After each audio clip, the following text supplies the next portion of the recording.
What's going on, guys? I'm Dr. Sean Ostrowski. We're right here at Relentless Chiropractic, also on the stretch roam side of things, and I have a very familiar face. This is Keith Osment. What's up? Obviously the man behind the Level Up creation, just basically doing online fitness programs for people. I mean, as you can see, he's a living testament. He lives and breathes everything that he preaches.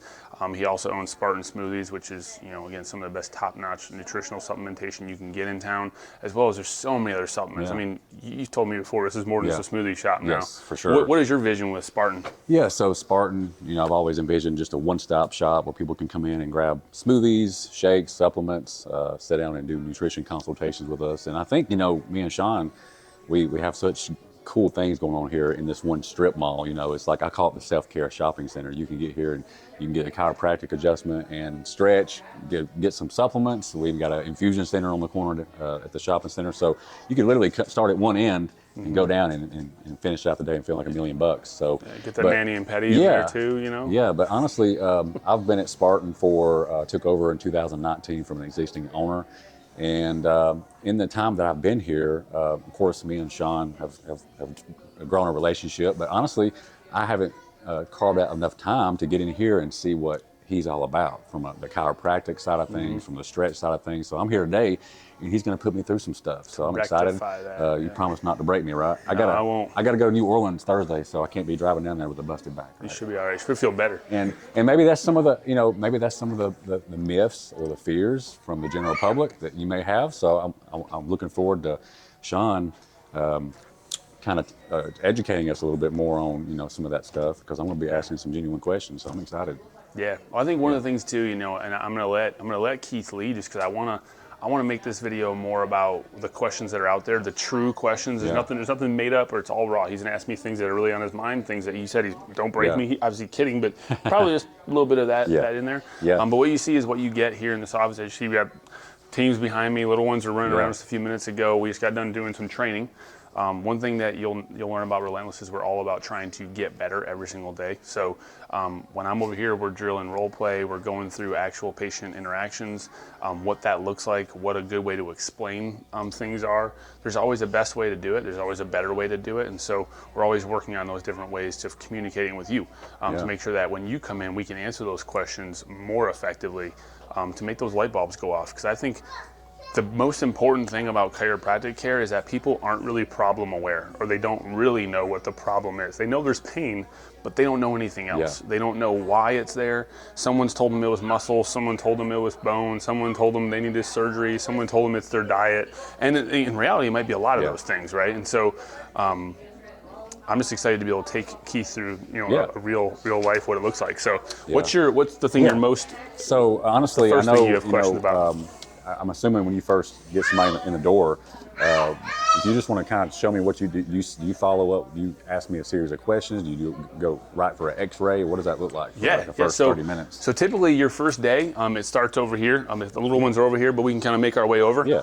As you see, we got everything decked out. Team is here. They're all here kind of closing up for the day, but everything starts off at the front desk. So my team will either have given you paperwork online that you can fill out from the leisure of your own computer or of your own phone. Yeah. It comes right back to us when you do that, so we have all that information populated right there. If you didn't do that, it's no big deal. We got the old-fashioned, paper and pen. So we'll give you some paperwork. You fill out what it is that's going on with you. Any other health concerns you want us to know, any kind of previous health-related services that you're getting from other practitioners. And we also have this big list of different symptoms that we see in the office. Things like acid reflux, things like asthma, things like digestive issues. Stuff that a lot of people wouldn't even associate with a chiropractor. Oh, very often they don't. But you'll probably educate me on the fact that could very well be. We're getting there. Yeah, and that's what, I mean, honestly, if chiropractic was just cracking bones, I'd probably been out of business forever ago. But because of what it really is what gives every chiropractor out there this excitement about what we do, because we truly can impact the entire neurology, in a positive or negative way, I guess, but usually positive. And if we can improve the spinal structure, we can actually improve the neurologic connectivity, and that goes to every organ system. So it's not just, obviously working your muscles when you're in the gym, but it's also, your heart, your lungs, your digestive system, your eyes or ears, how you take in all the information around you. that's all happening because you're a neurologic system. And so, yeah, I mean, there's so much more to it. But so basically what we do is start here, you fill out a little information about you. We'll take you on a tour of the office, which we can do that really briefly if you want. But everything starts right up here. This is the, get out of the way, Dad. This is, got a little cup up here. This is our check-in station. So we have some software built in that when you text, when you get a text message from our office, it basically comes right up to our front desk. So if you text with that or converse with that, basically you're going to a real person, so it's not a robot. But you can let us know that you're here. All of the phone numbers are loaded into our system, and so when you say here, it lets us know that you're here and that you're ready to be adjusted. Cool. And then we'll take you back on a tour. So all the snacks up here, we have a little coffee bar with some drinks. We have Element up here. We actually just became a partner with Element, but it's pretty cool. Such a good company. It is. I actually got the partnership because I just wanted it myself. Yeah, no, it's good stuff. That's awesome. What's up, Lucy? Come here. Over here we have some of the testimonials. So these are just a handful of them, man. Like the walls could really be covered if we had all of them. These are just different people. This person had sleeping issues and reflux. They were having reflux all the time. By getting her adjusted, she stopped having reflux. Sciatic nerve pain. This person was having sciatic nerve issues. So with a surfer. Yeah, this guy literally, he's a pretty cool dude. He comes in he was in here for a little while and then stopped care for a little bit. He's kind of a free spirit. You'll see him out in Costa Rica surfing all the time. I've met him He's before. in his 50s. I mean, the guy is he's in great shape. He spends like a month or two at a time in Costa Rica. He does, and he'll pop in here with a new problem. But for a while, he was under care consistently. But for him, it was just he wanted to feel better. He was hurting all the time, and he just wanted to get back to feeling better, and he did that. So what's cool about these, though, you see this QR code. If you scan this as a patient, you can send it to one of your family or friends, and they can get a free exam and X-ray on you. So that's how our referral system works here in the office. But to answer your question, right behind you, this is the autonomic nervous system, and this is what chiropractic is based off of. And what's cool about this is it hasn't changed since it was founded. So what we have known since the very beginning, Keith, is that your brain lives in your skull and it transmits messages down your spinal cord and then out these little spinal nerves, kind of like a highway ramp, right? So you're exiting, picture I-75, except all these areas where the nerves exit are going to organ systems. So what we know is that nerves in your lower back that could also give you pain, like sciatic nerve pain or just lower back aching, also go to the digestive organs. They go to your kidneys, they go to your bladder, they go to your reproductive organs. So it's just like it's amazing how it just branches out and touches everything. So it's like that game Operation. You zap and it's like you can send bad signals to those areas. I can see what you're saying, man. It's off. And so if the discs, one of the most common things we see in our office is degenerative disc disease. And that's basically a breakdown of the cushioning between the bones. And when that happens, the nerve ends up getting squished. Okay? Imagine this hole goes away and now that nerve doesn't have as much space as it needs to. And so when you compress a nerve, you're actually going to see a spotty signal. So obviously they're going to get pain because that nerve is going to go, wah, wah, wah, hey, something's going on. But when you leave a problem like there for a long time, which a lot of us do. Yeah. You know, especially guys, we're so hard-headed. You know, we're having a flare-up, but then a week later it goes away and we figure we're fixed, right? Intermittent for a while, or it could be years. You just think you just kind of put up with it. Yeah. Well, the pain is intermittent, but what's not intermittent is the neurologic problem. Yeah. So this pressure that's on the nerve doesn't go away. It's just your nerves become desensitized to the pain. And so they will actually get you back on your feet and get you moving and grooving, even though the problem's still there. So I think that's one of the coolest things about our body is how we can adapt. But the problem going to your organ system, it doesn't go away. And so instead of like this on-off switch, I think we all want to look at our health like it's an on-off switch. Like we're either healthy or we're not. Yeah. And that's just unfortunately not the case. All or nothing mentality. Right, and what we do know though is as we put pressure on these nerves and leave it there for too long, it's like a dimmer switch. You're just dialing it down on your health little by little by little. And it starts off with, man, your stool becomes a little bit more watery than it used to be. I was going to ask you, like, what do you, I know there's a bunch of reasons, but like, is this mostly from, could it be just bad posture, looking down all day on cell phones? Is that where a lot of this issues stem from? Could it be, how much of it is like stuff out of people's control, like genetics, or you know, where have you found to be the most problematic for people? Is it just such an array of issues that you just can't really put a finger on it, or could you sum it up? Well, I love the question because it is a really good one, and it's an honest one. I think we get that one a lot too. Is what did I do? And it's like, for me, I like to use my father-in-law now as I'll pick on him. He has this SI joint problem. It sits right here on this little knot, this little bone that's right at the bottom of your back. Yeah. And he always has it there in the same spot. We adjust him, he gets better, but then he continues to have this one aching issue. And I'm telling him, okay, well, Yeah. I have to know what you're doing. And so sure enough, I went over there one Saturday, and he wasn't there, but I was sitting in his chair. And the way the chair leans, I was in the chair for about an hour and a half, and then my back in that one spot that he's been complaining about was killing me. Wow. And I don't usually have a problem on that side of my back. And so it opened my eyes. I'm like, man, if I really wanted to answer that question, like what causes it, I have to spend a day or a week in everybody's shoes. But usually the most common thing that we see causing issues with your spine in terms of breakdown, degeneration, is going to be repetitive use. Yes. Right, so wear and tear. And it's not the workout stuff. Could be bad habits that you're doing that you don't even think about. Like you just said, your dad's recliner that he's sitting in, it's probably got a busted spring in it. It does. It's making him cock a certain way, a little bit too much. And I'm bad about driving. I'll catch myself. I'm always leaning to the right a little bit, putting pressure for whatever reason. Yeah, man. I'm like, why am I doing that? Because it looks really cool. Leaning, That's right. And it's like, why am I doing that? Why don't I set up more? And sure enough, well, guess what? I tend to have a lot of little nags. For me, it's I've always dealt with a little bit of a piriformis syndrome, where the nerve in my glutes gets bound up in the muscles and gets so tight. And it's not as bad now as it used to be, but man, I remember at one point I was having to like constantly roll tennis balls and stretch stuff out. But started dealing with a little bit of piriformis, not plantar fasciitis. Okay. I guess that's the correct way to say it. Yeah. A few months ago, but I know a lot of it can be footwear too. A while ago, you said you don't know until you live in their shoes, and that's literally like could be footwear. I didn't realize how important footwear was until recently when I went and hooked up with a shoe store. Yeah, I mean all those. I was the type to where I'm like, hey, I spent $200 on shoes. I'm gonna make them last 6 years. As long as I can wash them and make them look good. I was like, they may look good, but dang, the support hardware, is just broke down. It's not doing your system any favors. So now I'm spending money on shoes like every 4 or 5 months. And it's all those things, right? It's the repetitive wear and tear. That's just your micro traumas. That's part of the research base. It's your big wear and tears. It's your workouts. It's your it's your football. It's your accidents, your traumas, things like that. But again, the research is pointing more towards our repetitive things. The other thing that we're starting to see now is our diet. Our diet does play a big part into what your genetics, because quite literally the tissue that's in your body is made up of what you eat. And so if you eat better food, so if you're on a diet of McDonald's, you're going to have different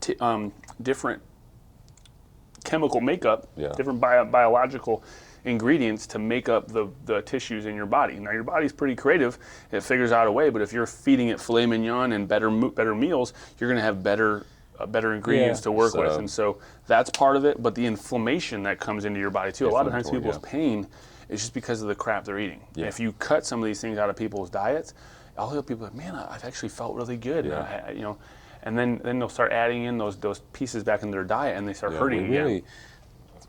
Really, America as a whole, we have a lot going against us these days. Yeah. Think about it from not only a posture standpoint, but just your food, the way just humans now, we sit. A lot of humans sit for most of the day with their head down, and then you combine that with bad food. It's no wonder to me how we're getting by as long as we are. Well, yeah, it's amazing. The human body is like, you're telling me that we can still, and quality of life, yes, is a question. Like how, you may have people out there every day working and still going through the motions, but are they really feeling good? Are they really thriving? And most times it's no. They're kind of dragging. They're kind of suffering. 60% is what they say. Most human, I think Gary Brecka just did a research study. He said most human beings are actually operating at about 60% or less of what their true potential is. Which is kind of crazy. And I'm not saying I have all the answers. I'm a student of this game too. I'm not saying I have all the answers. I mean, maybe I make some choices that are better, but there are days when I reach for the Oreos too. So I get it. Don't get me wrong. I mean, I get the problems that but I think one of the bigger things, it's a bigger thing than just the food. it comes down to like the way that we're being, and I don't want to get too existential, but the way that we're being asked to live our lives is another big part of it. Like, you know, we barely have time for our kids, and then when we're asked to work this 9 to 5 in order to pay for everything, and then, you know, we have the American dream, if you will. You get all this student debt, and then when you get out of school, you got to get a job. The job makes you get that, and then you got to have a car, right? Because everybody says you got to have a car, and then society says you have to have this kind of car, and then that means that your bills up higher, and then you got to live in this kind of a house, so your bills go up higher. Next thing you know, you're stuck in this job that you have to go to. You're dropping your kids off, someone else is taking care of them, and then you don't have any time to come home and make the choices that you want. You're reaching for convenience, and a lot of times it's okay. It's hamburger helper tonight 'cause it's simple, or it's spaghetti because that's simple. And then you go to the store and it's all enriched, and it's like most people don't know what enriched means, but enriched means that it usually has folic acid pumped into it. If your body doesn't break down folic acid, now you have another problem. And so what happens? Inflammatory markers go up in your blood. Now you have more things floating around your blood that are going to tear up your nervous system, but also, you know, your joints. But that's the big thing. So the brain and the nervous system. Now there is one bone that is pretty cool. C1 right here, the top bone in your spine, they call it atlas. And you have C2, which is axis. They work in tandem. Your brainstem drops right into it. It's like a little ring. Now, when you have misalignment of this top bone, it can tug on the brainstem. There's little ligaments that are attached to the brainstem, and it can actually tug on it, and it can distort messages, and they go to all. That's the green line on here. So these nerves can actually go to all the organs of your body, and all of the nerves in your brain. So is this when you're popping somebody's neck? Is this the area you're talking about? It can be any area. I mean, some people have so if someone has headaches, adjusting the neck. So when I'm adjusting the neck, popping. We pop corn. We don't. But when we adjust the neck, sometimes I will adjust atlas. What I've actually realized in my research, and you know, my sister-in-law, who's an atlas person, that's her technique. She would probably disagree with me, but what I know through my research on Atlas is it's actually more oftentimes a compensatory issue, so it's not the true problem. Usually it's coming from something down low. So because something alters down here, which is C4, C5, and C6 are your 3 most mobile segments in your neck. This is where most of your neck breakdown, this is where we see most of the degeneration take place right here, because there's more wear and tear there. And when the head, now imagine this, the head shifts forward, right? So now the plumb line drops here. Well, all the weight is shifted back to these C4, C5, C6 discs, and so they take on too much weight. You put more weight on a disc, and it will start to wear out. You put more weight on a bone, well, bones actually grow more bone. So that's where arthritis comes from. Arthritis is actually extra bone being grown due to excess stress. And that can happen wherever you put excess stress. So if it's on your hips, you're going to grow more bone. If it's on your knees, you're going to start seeing, you know, the arthritic spurs in your knees. And you can see that through X-ray? We can see that through X-ray. And so how we know where to make most of our change is because we take digital X-rays here. So we will take those X-rays in the office. And typically I don't like to touch people without them. I've just seen too many things now on X-ray that shouldn't be there. And maybe little kids with things that shouldn't be there. And then mom doesn't want you to take X-rays, and you're like, well, I really think we should. And usually they'll come around, because I don't come from a place of like, hey, you're stupid, mom. It's more of a, hey, I genuinely want to make sure we take care of. Why don't they want kids to do X-rays? Because of the radiation fear. And it's misinformation about radiation. In 1980, there was a lot more radiation coming out of these X-rays than there are now. Nowadays, truth be told, parents out there, and this isn't to be mean, again, student of this game, not the expert. My child also uses an iPad, right, more than she probably should. But there's more radiation coming out of that iPad now than there is coming out of an X-ray. So if your kid's using a phone or holding an iPad in front of their face, there's more radiation. With a 5G network, you can get the little radiation meters, and you can go walk through your house, and I promise you there's just as much radiation in your own home than what you said it's in these newer X-ray machines. Let me show you about that. Come on. So one of the cool things about X-rays nowadays is we have these really cool image capturers, if you will. I'm not stand here, right? Yep. So you would just stand here. So what you would do is you would stand here. We got this light right here, which tells me exactly where I'm actually taking my image. Cool. Maybe if it turns on for me. Oh, it's off. So it's off. So it won't make any noise. But basically, we aim this thing right at him. This back here, though, this is where all the money's at. Okay. This is just light. It shoots some X-ray at you, shoots some beams, which is great. This is where it's all captured. So what this does is it basically grabs all the X-ray in, and makes a picture out of it. Cool. So because these are so high powered nowadays, Yeah. you don't have to use as much X-ray. Cool. Yeah. So it takes so much less energy and X-ray in order to get a clear picture nowadays because these are so high I know powered. when I go to the dentist, they'll still have the old dinosaur-looking X-ray machines. They got to lay that thick pad on you. I'm like, man, this is kind of scary. You got to lay this on me to like make sure you're not frying my. Yeah. So in here is what's the big reason why. To see is to know, not seeing is guessing. And so we don't guess here with people's health. So at the end of the day, we like to do X-ray. Yeah. And that's how we know ultimately that you're in good hands, that we're not going to break you. So And for me, in my world, helping people, that's blood work. You know, hormone testing is because you can guess all day long, but until you look under the hood, and get some more markers on what's going on with different blood, and hormones, and that can be a game changer when you get an inside look. Literally with this. Yeah. Would you want to do X-rays, or do you want me to wait on those? I mean, we can maybe do them another time. I know we're crunched for time. Yeah, we'll do it. It's just because it's off. But that's really cool, though. All right. What other questions do you got? I think we kind of pounded that point home. I guess when you're, as far as I know, I was have a little bit of chiropractic, adjustment experience, but I know when you're popping somebody's neck, what is that? That's like the most famous thing, in my opinion. And a lot of people can't stand to look at those videos because of the way it sounds, but. What is that doing when you adjust somebody's neck? What nerves is that helping or freeing up? Yeah. So again, come on here. I'll explain it from this angle, and we'll back into it. So what we know about neck mechanics is this: normal is a nice backwards banana-shaped curve. Gotcha. So if this is the back of the head, here's the jaw. Okay, we want to see a nice backwards C shape. Okay, we want to see nice square bones. Okay, with no rough edges. Again, rough edges would be extra bone growth, which is arthritis. That means there's too much pressure. If we have an arch, even in like mythology, we know that arches distribute weight evenly, and so no one piece of the arch will take on too much load, and so it's actually one of the best ways to distribute weight. Anytime you have a column like this, it's going to be way more stress at the bottom of that column. Dang.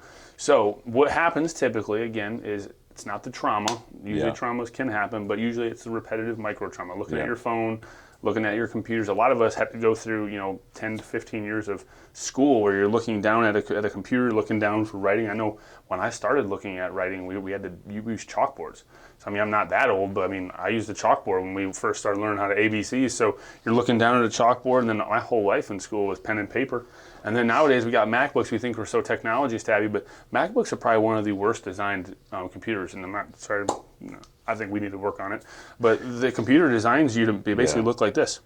Everything. It's all right here, and it's leaning downward. Are you a fan of the standing? I like standing desks. When I was in chiropractic school, I was forced to use my computer a lot. Yeah. So what I would do is I would stack 2 pillows on my lap, and I would actually put it up right here. So I was like looking straight at it. Yeah. So when you're pounding away on hours and hours of studying, you got to read it on your it doesn't make sense to look down. But the head will literally shift.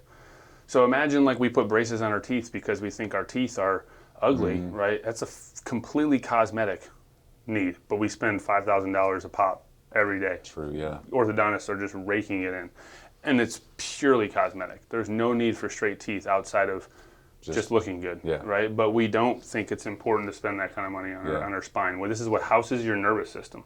If your spine is healthy, your nervous system is healthy. If it's not, your nervous system isn't healthy. If your teeth are crooked, you're still chewing food. Yeah. There's some cases I'm sure we can argue that are needed, but this is buck teeth. Okay, your spine has now lost its normal curve. We see all kinds of high schoolers coming in like this, and it's happening more and more now. We'll see 9 and 10-year-olds like this. This is phase 1 degeneration. Now, why is it degeneration? Because the weight of the head has shifted. If you don't fix the weight that is shifted, and that's there all day long, they can fix it in a moment, but this is their habit. Posture is a momentary thing. I can fix my posture at any given time. Your habit is what kills you, and so. If this person's head shifts forward for too long, again, we add more weight and more load to these bones, and you can already see we're growing extra bone, okay? That extra bone starts to grow into where the nerve lives. That's where it gets problematic. Now, the disc is also wearing on too much weight, all right? And so in order for this right here to be accommodated, an extra bone will start growing up here, and that's what we'll see there. So now the disc has actually been squeezed down and lost its life. And the bone is starting to grow more bone. That's arthritis and what degeneration looks like on x-ray. Now, let's back up. So why does the disc break down? Why does the disc get thin? I hear that all the time. Well, when you turn 20 years old, we all get the gift of no more blood supply to our discs. Up until that point, you have blood supply to your discs. Yep. Dang. And so they stay healthy because of that. That's why usually when you're 18, nothing hurts because you're just ample blood supply all the time. Once you turn 20, 21, you start losing that blood supply, okay? Then you're completely reliant. There is a built-in mechanism. It's called spinal fluid. And when you bend and twist and keep your body moving, right, you're able to keep this suction cup of pushing out old fluid, sucking in new fluid, push out old fluid, suck in new fluid. And that keeps this disc healthy, okay? But when you add a stress like this for too long, that fluid gets slowly pushed out and nothing's because this person's spine's not going to move healthy either. That's the other thing is when you get shifted like this, you don't have normal mechanics. That's where you see a lot of our parents, their heads start to shift forward. Next thing you know, they can't even look up all the way. So how are we supposed to push fluid into this disc if our motion has been restricted so poorly? So now this turns into this. This is a phase 3 disc section where 1, 2, this is C4, C5, and C6, like we talked about, the most mobile segments. Now they're all on surgical doors. So they're basically bone on bone, okay? Way more rough edges in here. And they're basically getting ready to have surgery. Now most people will, there's a lot of doctors that will do surgery on that. Most doctors will do surgery here. So phase 4 is what I'm trying to prevent, which is people going in for surgery. But I mean, we find people anywhere on this chart. But when we're adjusting, I'm trying to put motion back into a segment that has stopped moving so we can get that fluid back. Yeah. Now, the next question is pretty honest one. People are, well, how can I fix this? Here, no. Can't fix it. We can manage it. Yeah. Right? Here, still, really no, because you've already done the damage to the disc. We can manage it. Should you not get care here? That's like saying I'm fat. Right. Should I work out? No. Right. Of course you should work out. Yeah. We can't. That's maybe a little different, question, but it's the same question. Yeah. It's the same kind of like, well, I have a knee problem. Should I not work out? Well, no. I mean, you losing 60 pounds is going to help the knee, but you might have to go through some pain to get there because the knee's all beat up now. So, is it a bad decision to go walk because your knee hurts? Well, no, it's not a bad decision. It's just you've put yourself behind the 8 ball. That's why I tell people, parents, when your kids are here, we can fix it. We can genuinely get them back here. When they get to here, they're 25 years old, they're 30, now they're paying for this on their own. Right? Yeah. And that's when it gets troublesome is most times at 30 years old, most people they're not doing great. They're not making great amounts of money. They have all these other things they're trying to pay for, and it gets challenging to try to fix this. And then 50s, 60s, and then they start having surgery. And does most people come to you? I know the answer to this. Does most people come to you when they're already down the rabbit hole of dealing with pain for too long? They should have came away sooner. Well, yeah, I mean, you tell me how many people come to you when they're they have a 6-pack looking to just get better, right? Right. You're exactly most people right. don't come to you when they look like me, just trying to look like you. No. They're like, oh yeah, I'm 70, 80 pounds overweight. I have no idea what to do anymore. I need your help. It's like, truthfully, the canvas is easier when you're just, hey, I've been out of my routine for a while. I got kids. I got to figure out how to get back on my meals. I mean, my work's in the way. This is the best time for me to go seek your guidance than wait till I'm 30 pounds overweight and I've hurt myself. You know what I'm saying? But yeah, most people wait until it's so bad. It's so bad. Like a lot of people that come to me are what I call just metabolic dumpster fire of a mess. That at that point there is no quick fix. It's going to take. You gotta go through it's going to take 6 months to a year to come out of this hole. Yep. And it's going to take work on their part too, not just when you're checking in with me. Yeah. It's just like when they come here, I'm sure you give them stuff that they need to be doing at home. We give them exercises, we give them stretches, we give them all kinds of strengthening. And I tell people, when you have a true disc issue, like when you've actually worn out a disc to the point where it's surgical, it's a long process. Like I tell them, it's at least 18 months to happen actually overnight. heal. It didn't happen overnight. Yeah, like somebody that is bigger now. They didn't put on 100 pounds overnight. It was honestly years of just bad habits, bad decisions that led. You wake up. And some of it's unintentional. Like, I mean, it could have been a job or keep going. I don't want to interrupt you. I'm sorry. Environmental thing. Yeah, stress. Like you said, we all get caught up. A lot of people just get so caught up in the hustle and bustle of everyday life, grabbing the quick things. they don't know it. Well, they do know it, but that scale is slowly going up through the years because Yeah. they're just kind of putting themselves and their health on the back Right. burner. And then you do wake up 5 years later, 100 pounds heavier. Exactly. You're pre-diabetic, you're insulin resistant, you got gut health issues. Degenerative disc disease, Then right? all the those pressure things on your coming joints are now causing spinal issues. Every pound that you have over your lean body mass, you know, lean body mass is, you know, he can tell you better than I would. Lean body mass is essentially what your body should look like, right? Like what it would, I guess not lean. Lean body mass would just be muscle, right? But there is a weight that we all should be at. There is like a sweet spot for us. Every pound over that, you're adding 3 pounds of force to your discs and to your knees and to your shoulder. You know? Oh, So yeah. you're adding more stress. But I was going to go back to what you were saying is we always talk about it's bad habits. He's got bad habits. Well, here's the cool thing about habits. They can all be changed in a moment because habits are just decisions that have compounded over time.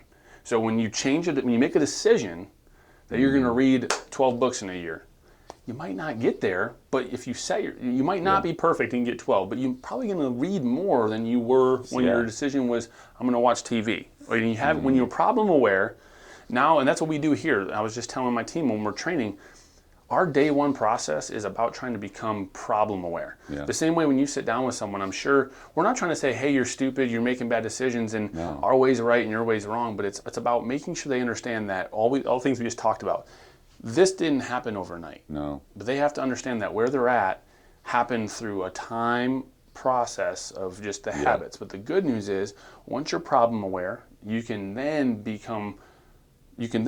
have the decision. You have the decision time to now make a choice to become problem focused. I'm going to change even if it's some just things. to 30 or 40% better every week. Right. You know, you're moving in a better direction. And so if nothing changes, nothing changes. People come in here all the time and they want my help until we show them, hey, what's the process going to look like?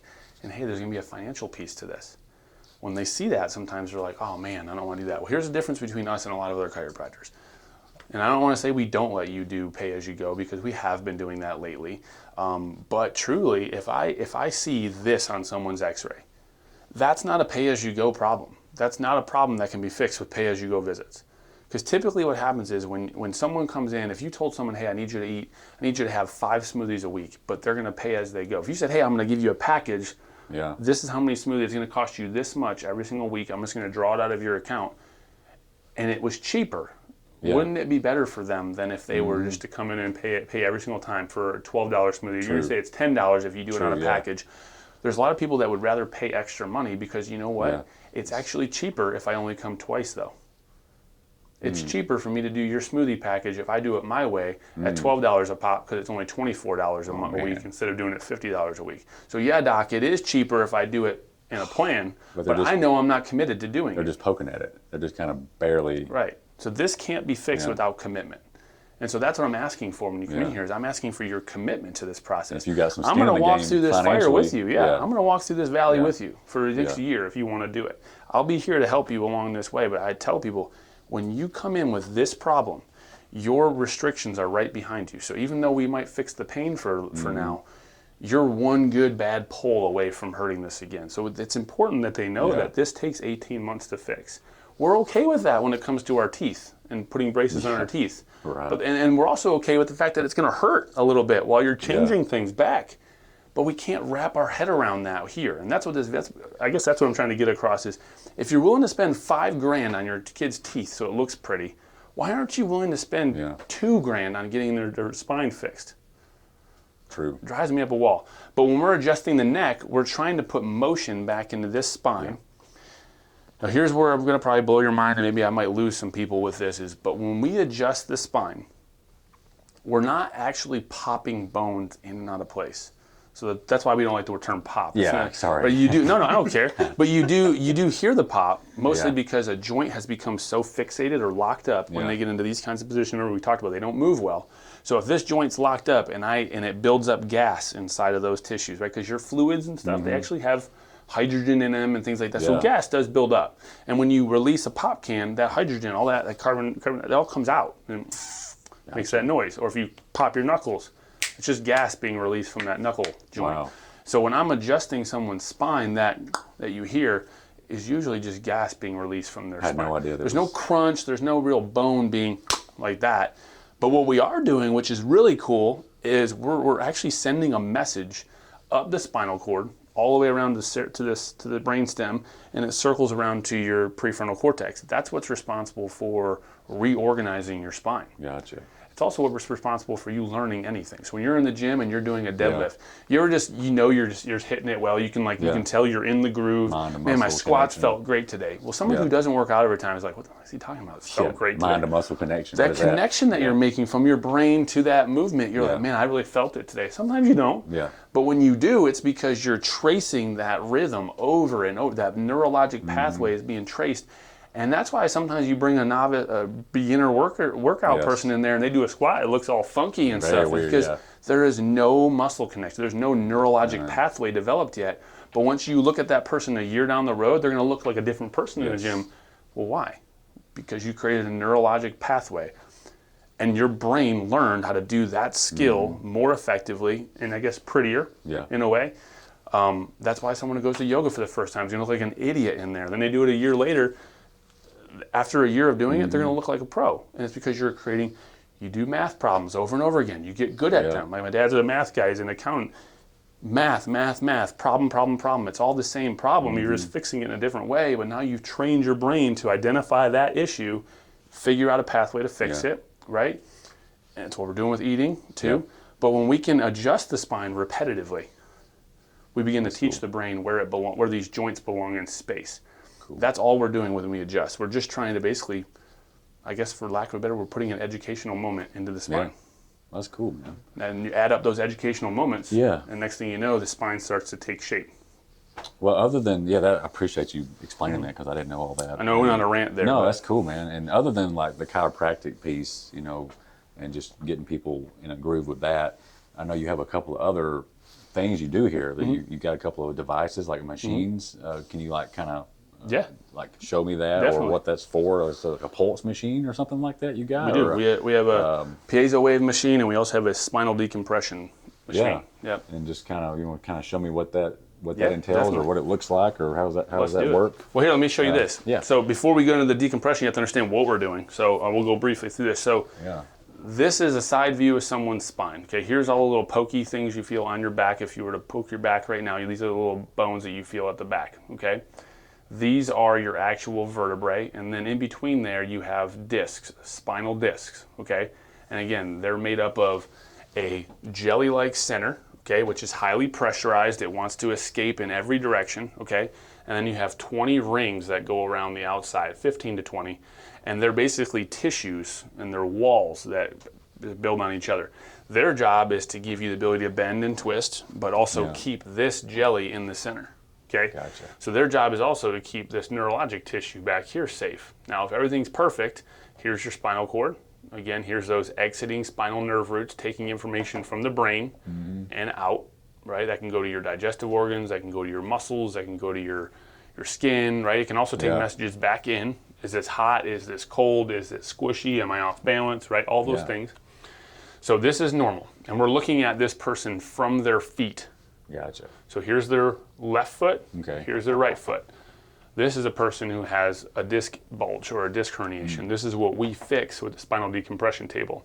So this person, over time, again, this didn't happen yesterday, right? Over time, these walls became weak. Now this could be too much sitting. This can be doing too many deadlifts and doing them improperly. This could be overhead squatting the wrong way too many times. This could be overhead pressing, and you're squishing that back portion of the disc over and over again. A lot of times you'll see this happens because of sitting.